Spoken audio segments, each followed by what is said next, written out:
Pertanyaan jawab lisan seterusnya saya ingin menjumpa Yang Berhormat Tuan Ahmad Fazli bin Syari Pasir Mas. Terima kasih. Terus soalan nombor 5. Sila Menteri Kanan Pertahanan atau Timbalan jawab 3 minit.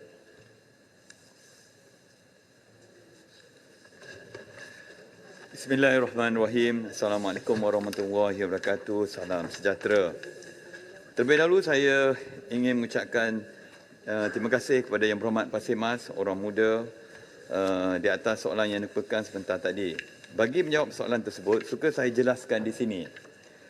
Kementerian Pertahanan sentiasa memastikan permatuhan peraturan kewangan semasa dikuatkuasakan sepenuhnya dalam setiap peringkat dan proses perolehan. Prosedur operasi standard SOP pengurusan perolehan dalaman MINDEF merupakan mekanisme tambahan yang diwujudkan untuk mencegah dan mengelak sebarang unsur penyelewengan daripada berlaku. Kementerian juga sentiasa melaksanakan kajian semula dan mengemaskini SOP pengurusan perolehan dalaman MINDEF supaya prosedur ini mematuhi dan merangkumi semua dasar dan peraturan kewangan semasa yang berkuat kuasa.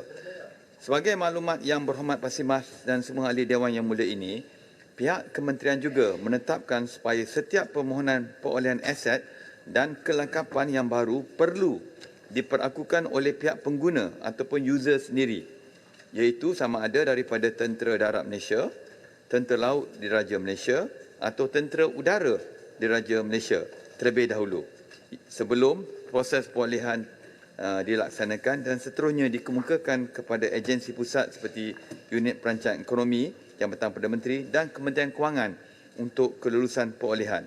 Perkara ini adalah merupakan salah satu usaha untuk mencegah dan mengelak sebarang unsur penyelewengan. Selain daripada itu, Kementerian Pertahanan juga merancang untuk menubuhkan Jawatankuasa Pelaburan Pertahanan sebagaimana yang disyorkan dalam Kertas Putih Pertahanan.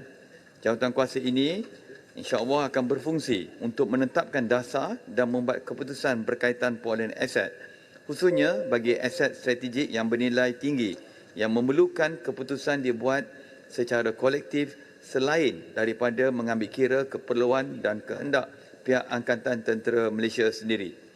Platform di peringkat tertinggi ini akan dapat membantu meningkatkan tahap kesiagaan ATM dari segi aset dan juga kelengkapan. Terima kasih, Pasir Mas. Soalan tambahan pertama sila.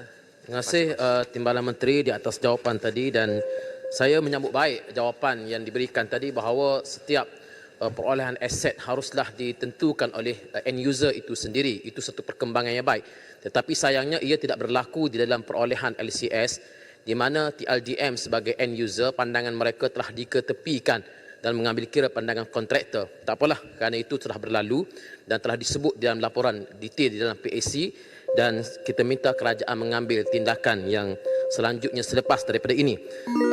Tetapi ia telah menjejaskan perancangan daripada TLDM, dan kita melihat semalam wawancara melaporkan wawancara dengan TLDM menyebut bahawa kelewatan LCS ini menjejaskan perancangan TLDM. Soalan saya Timbalan Menteri, bahawa dalam permasalahan detail design projek LCS ini, sampai sekarang kita dimaklumkan bahawa detail design ini masih belum lagi siap. Jadi adakah masalah ini akan melewatkan lagi penyiapan kapal LCS? Yang pertama, sekurang-kurangnya. Dan apa jaminan daripada kerajaan untuk menyiapkan LCS 1 dalam tempoh 2 tahun seperti yang telah diberikan jaminannya oleh Yang Berhormat Menteri Kanan Pertahanan baru-baru ini? Terima kasih. Sila Timbalan Menteri, 1 minit. Terima kasih soalan tambahan yang oleh Yang Berhormat Pasir Mas, seorang ahli PAC, menyentuh mengenai cabaran yang pembinaan kapal LCS, terutama mengenai detail design dan jangka waktu penyerahan kapal pertama oleh kontraktor yang dilantik. Bagi menjawab soalan Pasir Mas dan untuk makluman ahli Dewan, fokus Kementerian Pertahanan pada masa ini adalah untuk memastikan syarikat Bossert Naval Shipyard Sdn Bhd dapat menyelesaikan desain detail untuk dimuktamadkan serentak dengan pembinaan kapal. Buat masa ini sebanyak 94% detail design telah disiapkan oleh pihak kontraktor. Sehingga November 2019, pihak OEM iaitu Naval Group telah meluluskan 82% daripada 94 detail design yang telah disiapkan oleh BNS. Mengenai berkaitan detail design, ini juga sedang dirunding oleh BNS dengan pihak Naval Group dari Perancis. Ini penting bagi memastikan apa jua yang diputuskan kelak akan dapat memenuhi keperluan TLDM sebagai end user. Pihak Naval Group juga telah memutuskan akan menghantar pasukan teknikalnya untuk melakukan audit terhadap detail design tersebut pada bulan ini. Mengenai pembinaan kapal LCS, ia adalah mengikut konsep zone. Baki 6% yang masih belum disiapkan oleh BNS adalah hanya untuk melibatkan detail design yang non-critical zone, iaitu zon kapal atas permukaan air. Manakala bagi critical zone, detail design yang telah siap adalah antara 98 hingga 100%, iaitu hampir dah siap. Critical zone ini adalah merupakan zon kapal di bawah permukaan air. Kalau non-critical, zon kapal atas permukaan air, critical zone merupakan zon kapal di bawah permukaan air. Tentang persoalan jaminan kerajaan untuk menyiapkan LCS dalam tempoh 2 tahun, saya mengulangi penegasan yang dibuat sendiri oleh Yang Berhormat Datuk Seri Syamuddin Tun Hussein, Menteri Kanan Pertahanan, sewaktu sesi perbahasan usul khas mengenai isu LCS di Dewan Negara baru-baru ini. Kementerian optimis dalam tempoh waktu selama 2 tahun LCS 1 ini akan siap pembinaannya. Tempoh ini realistik manakala fasa mobilisasi selesai pada Disember tahun ini. Semua pihak terlibat mempunyai 14 bulan untuk memastikan kapal siap pembinaan dan berada di permukaan air untuk memastikan kapal siap pembinaan sebelum menjalani trial seperti Harbour Acceptance Test dan Sea Acceptance Trial. Garis masa ini mesti dipatuhi semula atau oleh semua pemegang taruh atau stakeholder, khususnya Boston Naval Shipyard selaku kontraktor yang telah dilantik.